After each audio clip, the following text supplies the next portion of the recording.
Wakil Asisten Teritorial Kepala Staf TNI Angkatan Darat Brigjen TNI Mateus Jakung Widianto meninjau pelaksanaan TMMD ke-113 di Desa Ujan Mas, Kabupaten Muara Enim. Pada kunjungannya di tempat pelaksanaan TMMD ke-113 di Desa Ujan Mas, Kabupaten Muara Enim, Wakil Asisten Teritorial Kepala Staf TNI Angkatan Darat, Brigjen TNI Mateus Jakung Widianto, didampingi Asisten 2 Pemkab Muara Enim, Riswandar. Pada kesempatan ini, pekerjaan fisik maupun kelengkapan administrasi dalam pengerjaan di lapangan diperiksa.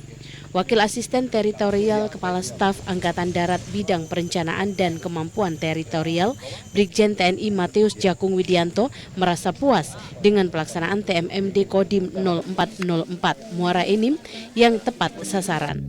Di samping itu, akses nyata para anggota TNI juga bisa menggerakkan perekonomian Desa Ujan Mas dan membantu masyarakat yang kurang mampu. Kami dari pusat untuk meyakinkan bahwa pekerjaan baik sasaran fisik maupun non-fisik yang dilakukan oleh Kodim Muara Enim dapat berjalan sesuai dengan harapan atau ketentuan yang ada.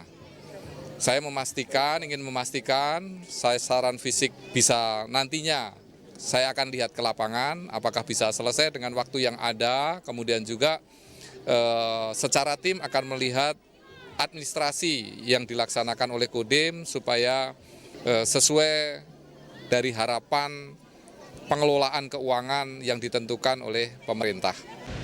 Sementara itu, pihak pemerintah Kabupaten Muara Enim sangat mendukung adanya TMMD ke-113 Kodim 0404 Muara Enim.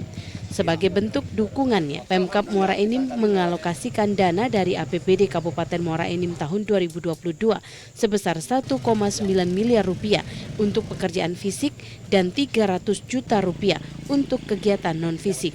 TMMD merupakan wujud gotong royong dari semua unsur untuk mensejahterakan masyarakat desa. Dari Kabupaten Muara Enim, Rostom TVRI Sumsel melaporkan.